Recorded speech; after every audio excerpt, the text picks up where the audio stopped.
La primera conferencia, entonces, como acaba de mencionarlo Camilo, va a ser Entendiendo la menopausia, y vamos a comenzar a hablar un poquito de por qué es tan importante la menopausia y nuestras pacientes. Recordemos que con el aumento de la expectativa de vida, cada día vamos a tener más mujeres menopáusicas, y que la mujer en este momento está transcurriendo al menos una tercera parte de su vida en la menopausia.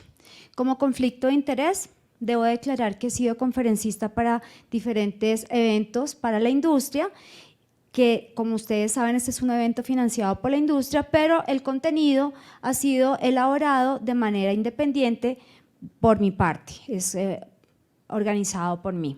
Esta es la tabla de contenido que vamos a desarrollar, y sin más preámbulos vamos a hablar un poquito de cuál es la definición actual de menopausia.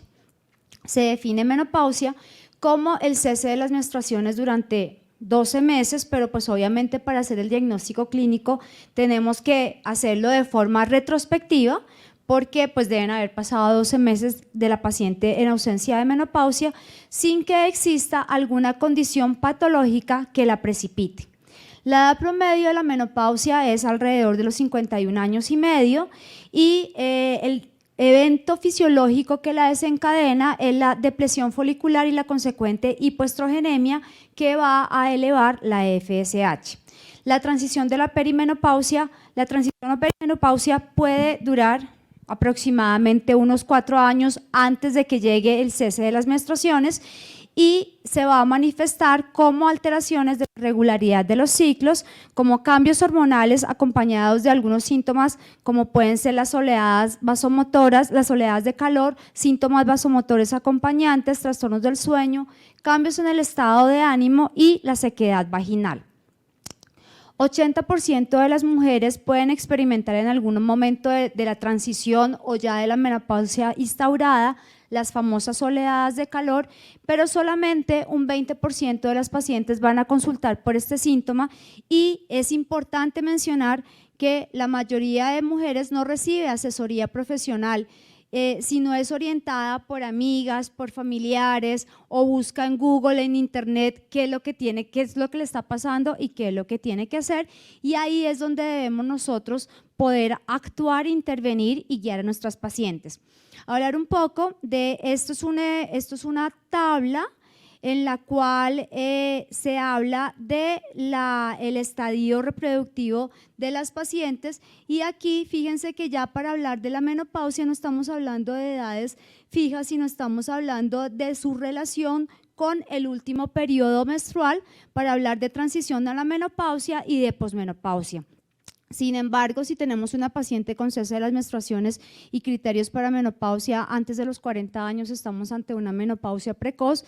Si estamos antes de los 45, entre los 40 y 45, estamos hablando de una menopausia temprana, y ya de ahí para adelante comienza la edad usual de la menopausia. Para hablar un poco de las generalidades, vamos a decir que hacia el final de los ciclos reproductivos comienza a haber elevación de la inhibina, comienza también a aumentar la FSH, y los niveles de estradiol inicialmente se van a mantener, y los niveles de progesterona comienzan a disminuir en la fase lútea. Esto hace que los ciclos se comiencen a tornar un poco irregulares, comienza a haber acortamiento de la fase folicular. La fase folicular, en vez de tener los 14 días de rutina, va a comenzar a ser un poco más corta, cerca de 10 días, y la ciclicidad se comienza a alterar. Posteriormente van a aparecer ciclos anovulatorios, y luego aparece la amenorrea. La hormona antimülleriana podría ser un marcador para probablemente predecir el momento del último periodo menstrual, pero pues clínicamente no la utilizamos usualmente con ese fin.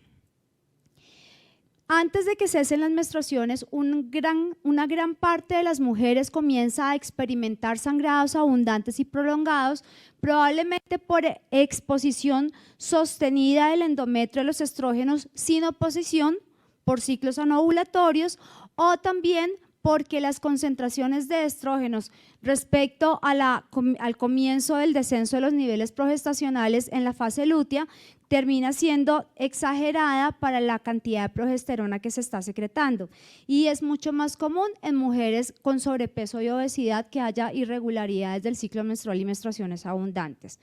¿Cuáles son las manifestaciones clínicas y cuál es el impacto en la calidad de vida? Comencemos por hablar de las oleadas de calor. Las oleadas de calor es el síntoma más común y puede iniciar inclusive hasta 4 años antes de la menopausia.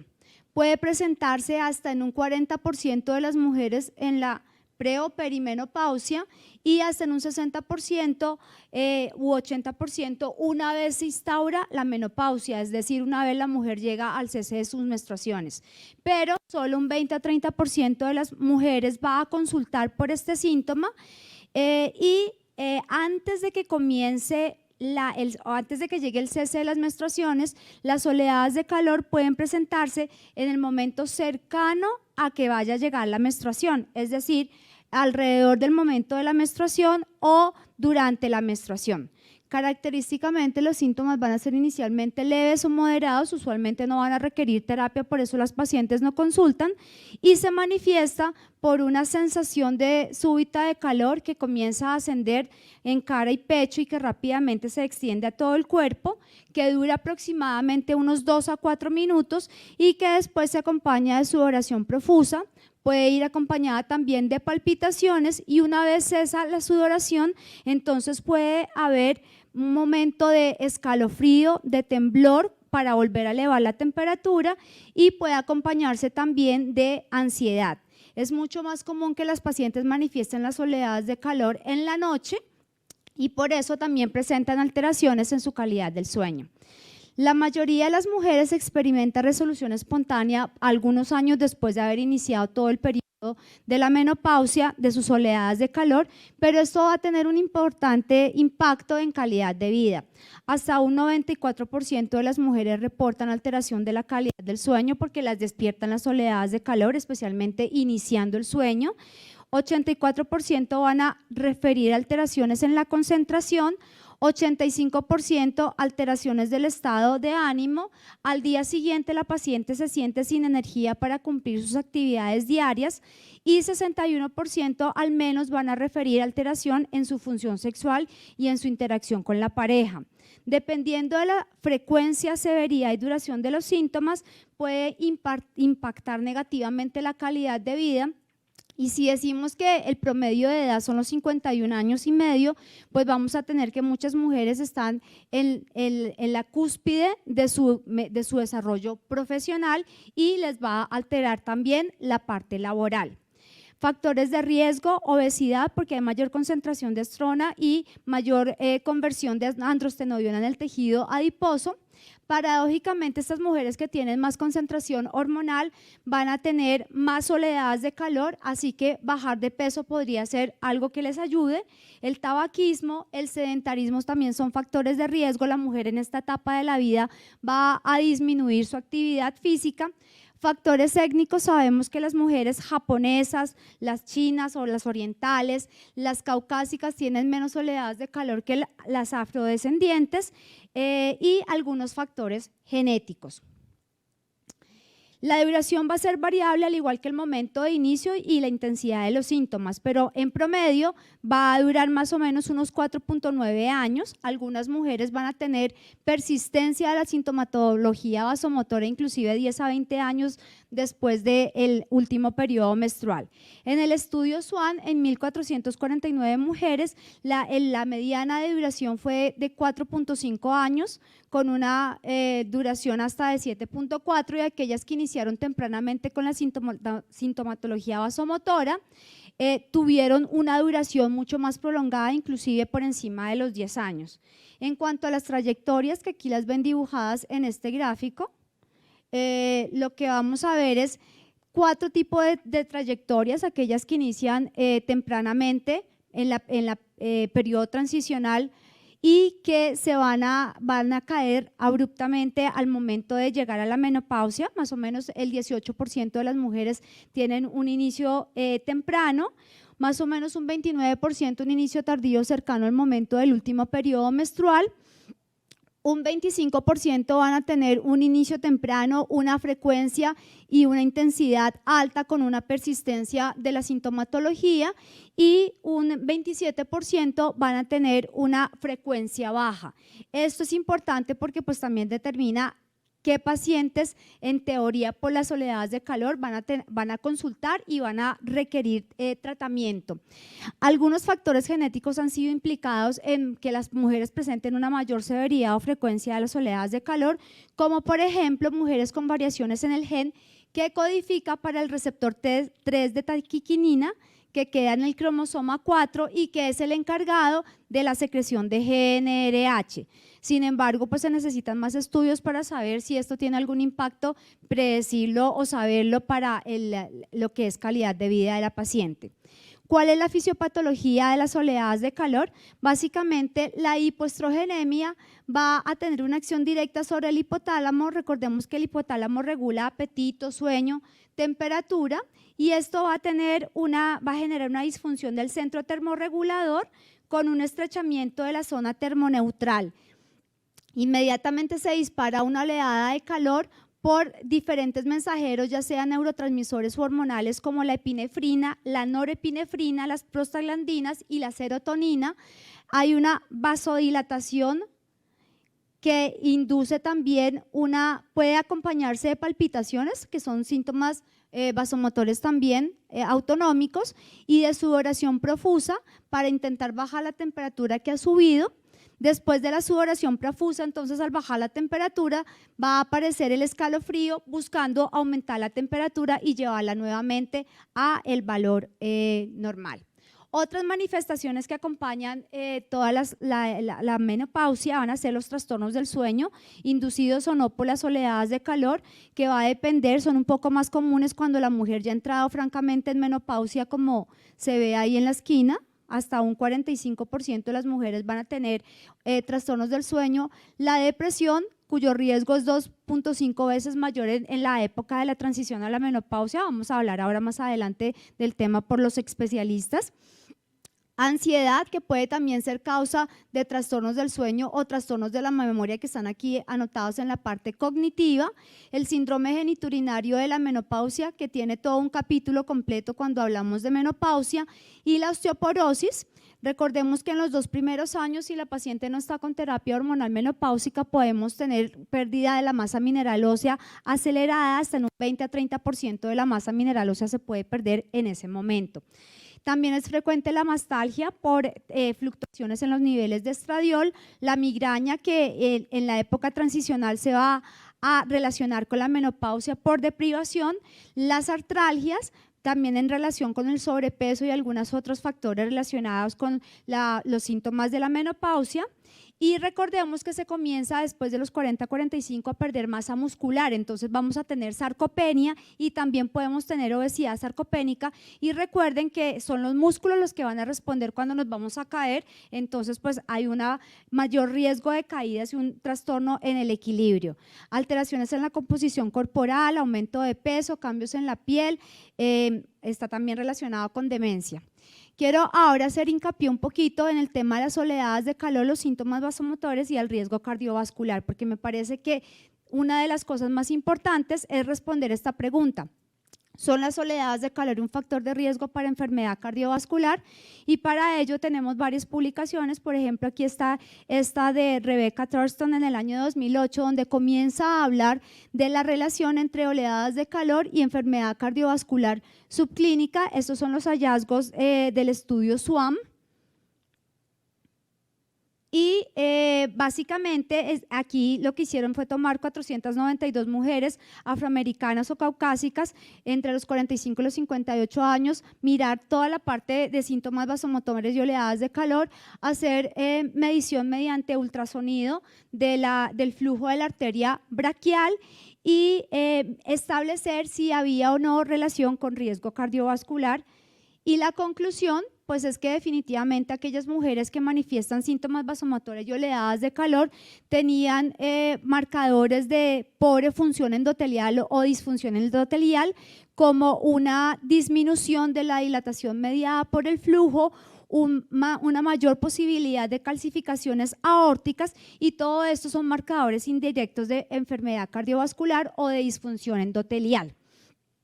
Otro artículo en donde se relaciona la presencia de oleadas de calor y síntomas vasomotores con el espesor de la íntima, el espesor medio de la íntima de la carótida. Definitivamente las pacientes que tenían oleadas de calor tenían una íntima un poco más gruesa, lo que es un marcador también de disfunción endotelial, o sea, se relaciona con enfermedad cardiovascular. Y aquí este otro es la relación entre las oleadas de calor como marcador de disfunción endotelial en diferentes grupos. Ellos dividieron aquí la población en dos grupos importantes: por debajo de 56 años, bueno, por debajo de 53, entre 54 y 56 y por encima de 57. Y aquí lo que lograron establecer es que en las pacientes más jóvenes, por debajo de 56 años, comienza a ser relevante los síntomas vasomotores, porque son un reflejo de disfunción endotelial y son un marcador subrogado de enfermedad cardiovascular. Estos fueron los factores o cofactores que tuvieron ellos en cuenta para hacer el análisis multivariado, pero definitivamente haciendo el análisis multivariado, el riesgo se conserva al ajustar por estos factores de riesgo, o en este caso algunos factores de confusión. En este gráfico lo que ellos pretenden señalar es que en pacientes por debajo de 56 años, al ajustar por los diferentes factores que se hicieron en el modelo multivariado, persiste el marcador de disfunción endotelial dado por una disminución de la dilatación al flujo, es decir, un marcador subrogado de enfermedad cardiovascular. Y esa es la conclusión que se muestra en este estudio. Este otro ya viene adicional: si hay relación entre las características del sueño y los trastornos del sueño con riesgo de aterosclerosis de la carótida. Entonces, recordemos que las mujeres no necesariamente ven afectado su sueño por las oleadas de calor, sino también pueden tener otros factores diferentes que influyen en la calidad del sueño. Y aquí en esta primera tabla son dos modelos predictivos de enfermedad cardiovascular relacionada con marcadores en carótida, y definitivamente en las mujeres que tenían una disminución del tiempo total de sueño encontraron un mayor riesgo de que hubiera placas en la carótida, factor de riesgo que permaneció al ajustar por los diferentes marcadores. Finalmente, entonces, en este estudio lo que nos dicen es que el análisis de las subescalas, ahí ustedes ven la calidad del sueño, la duración, los trastornos, la latencia, la eficiencia y la disfunción en el día por el trastorno del sueño. Definitivamente una persona que no duerme bien al día siguiente pues no rinde en sus funciones diarias. Lo que se vio en este análisis de subescalas es que fue estadísticamente significativo para calidad de sueño, duración, trastornos del sueño y disfunción diurna. Es decir, si la paciente tenía esos marcadores, esto se correlacionaba, era un marcador subrogado de disfunción endotelial y de enfermedad cardiovascular. Este es otro artículo de Villa y colaboradores en Italia, y se titula Síntomas vasomotores en la menopausia, un biomarcador de enfermedad cardiovascular o de otras enfermedades crónicas. Lo quise traer para hacer hincapié en esto, que podría ser la primera recomendación de esta primera parte de la charla, y es que los síntomas vasomotores van más allá de una simple molestia en la paciente. Cuando tengamos una paciente quejándose de oleadas de calor, de trastornos del sueño, de síntomas vasomotores, de sudoración, de todo esto, lo primero que tenemos que pensar es que esta paciente debajo puede tener una enfermedad cardiovascular subclínica, y que la paciente no solamente necesita el estudio, sino se va a beneficiar de la terapia, no solo porque le mejora su calidad de vida y su calidad de sueño, sino porque le disminuye el riesgo cardiovascular que va implícito en estas pacientes con la llegada de la menopausia. Este es un análisis de 6 estudios que resume 23.365 mujeres para determinar si hay asociación entre los síntomas vasomotores y riesgo cardiovascular, y pues para no demorarnos tanto, vamos a mirar las conclusiones y lo que dice es que no es la frecuencia de las oleadas de calor ni la presencia de oleadas de calor, sino la severidad de los síntomas vasomotores. Y el momento de aparición de los síntomas vasomotores, por ejemplo, se aparece tempranamente antes de la menopausia, lo que se puede considerar como un factor de riesgo para aumento del riesgo cardiovascular. Es decir, que definitivamente sí hay una asociación entre síntomas vasomotores, oleadas de calor y riesgo cardiovascular como marcador subrogado. Sin embargo, hay que tener presente que los síntomas vasomotores también pueden estar en riesgo con un perfil de riesgo cardiovascular, es decir, estas pacientes en general tienen mayor peso, índice de masa corporal más alto, tienen el colesterol y el colesterol LDL elevado o los triglicéridos elevados, hipertensión o cifras de prehipertensión, síndromes metabólicos y resistencia a la insulina. Entonces, por ende, todas esas pacientes también deben ser estudiadas metabólicamente para establecer si tienen factor de riesgo y corregir lo que haya que corregir. Consideraciones clínicas al diagnóstico, recordemos que otras patologías pueden causar la amenorrea en estas pacientes o también, por ejemplo, las oleadas de calor, los síntomas vasomotores y las palpitaciones. Recordemos la frecuencia de la enfermedad tiroidea en nosotras mujeres y acercándose a esa época de la vida también hay una alta prevalencia, entonces no olvidar que siempre tenemos que mirar la función tiroidea, mirar la prolactina, especialmente en pacientes que presentan esta sintomatología y o amenorrea antes de los 45 años y mucho más antes de los 40 años. La terapia hormonal menopáusica bajo la lupa. Muchos nombres ha tenido la terapia. En este momento el nombre que se designa es terapia hormonal menopáusica y hay 4 indicaciones aprobadas para la terapia hormonal por FDA, que son básicamente el manejo de las oleadas de calor y síntomas vasomotores, el manejo del hipoestrogenismo precoz en aquellas pacientes que han sido llevadas a salpingoforectomía bilateral por alguna indicación médica o que tienen insuficiencia ovárica primaria, el síndrome geniturinario de la menopausia y la prevención de osteoporosis y de fracturas osteoporóticas. Y ya dijimos que en los 2 a 3 primeros años se puede perder del 20 al 30% de la masa mineral ósea. Mucho ha pasado desde el WHI en el año 2002 y definitivamente la prescripción de terapia hormonal cambió y descendió muchísimo después de los resultados del WHI, tanto que se puede decir que bajó hasta en un 80%. La formulación está en este momento de estrógenos o de terapia hormonal está alrededor del 3 al 4% de nuestras mujeres menopáusicas, antes del WHI estaba cercana al 30%. Así que existe una necesidad imperiosa de formar a nuestros profesionales en terapia hormonal menopáusica y es importante que hagamos énfasis porque fíjense estas cifras, hasta un 50% de los residentes de último año no se sienten capaces de enfrentar el manejo de las pacientes en la fase de la menopausia. Desde el punto de vista de cómo administrar la terapia, pues para manejo de síntomas vasomotores, insuficiencia ovárica, osteoporosis y prevención de osteoporosis por vía sistémica y para síndrome geniturinario de la menopausia, bajas dosis de estrógenos por vía tópica. Tenemos entonces básicamente en los 2 minutos que me quedan estrógenos, progestinas y vamos a hablar rápidamente de ello. Todos los estrógenos van a mejorar los síntomas vasomotores. Se prefiere el 17 beta estradiol porque es idéntico al secretado por los ovarios. Hay diferentes formas de administrarlo por vía oral, aquí está la dosis estándar, o por vía transdérmica. Esta dosis va a mejorar el 80% de la severidad y de la aparición de los sofocos. La elección de la vía de administración va a depender de muchos factores, especialmente características de la paciente, disponibilidad y costos. Se debe evitar el uso de estrógenos orales en mujeres que tengan hipertrigliceridemia, enfermedad de vía biliar, trombofilias conocidas. Y recordemos que por vía oral el estrógeno mejora la HDL, disminuye la LDL, pero aumenta los triglicéridos. Por vía transdérmica, pues se puede usar en aquellas pacientes que tienen este tipo de contraindicaciones.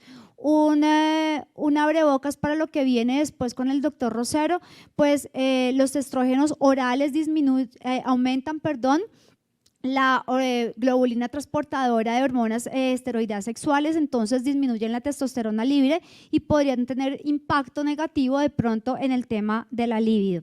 Mujeres que hayan sido oforectomizadas tempranamente en su vida, pues van a requerir probablemente dosis mayores al menos en los 2 a 3 primeros años de su transición, así que hay que ir titulando la suplencia estrogénica. Toda mujer con útero intacto debe estar acompañada de progestinas en su terapia estrogénica para evitar hiperplasia endometrial y riesgo de cáncer endometrial. Uno de los compuestos que podemos utilizar es la progesterona natural micronizada, ya sea en forma cíclica para que la paciente menstrue o en forma continua, cuya dosis es más baja, pero la paciente ya no va a menstruar. Y se recomienda administrarla en la noche porque tiene efectos benéficos para el sueño. Recordemos que la progesterona natural micronizada se puede, si no la tolera bien por vía oral, se puede también administrar por vía vaginal. Tenemos también el dispositivo intrauterino con levonorgestrel como oposición a la terapia estrogénica y los estrógenos conjugados más basedoxifeno, que es un SERM, que también podría funcionar en estas pacientes. Tenemos otro análogo que es la tibolona, es un esteroide sintético que se utiliza mucho en Europa para el manejo con una buena tasa de adherencia a las pacientes con propiedades estrogénicas, androgénicas y progestacionales. En este caso hay que tener precaución con las pacientes que tienen antecedente de cáncer de mama porque el estudio Liberate demostró que había un riesgo de un poquito más alto de recurrencia en estas pacientes. Y también hay que tener cuidado con el tema de la parte cardiovascular, especialmente con el riesgo de enfermedad isquémica miocárdica. Pero definitivamente la tibolona es segura en la administración para manejo de endometrio y no se vio aumento de riesgo ni de hiperplasia ni de adenocarcinoma de endometrio. Ya para terminar, recordemos que también en aquellas pacientes con síndrome geniturinario de la menopausia tenemos los estrógenos a bajas dosis por vía tópica que en general no tienen mayor contraindicación. Aquí están todas las contraindicaciones de la terapia hormonal sistémica y que su uso puede ser mucho más prolongado, inclusive en aquellas pacientes que tienen un antecedente de cáncer de mama. Muchas gracias.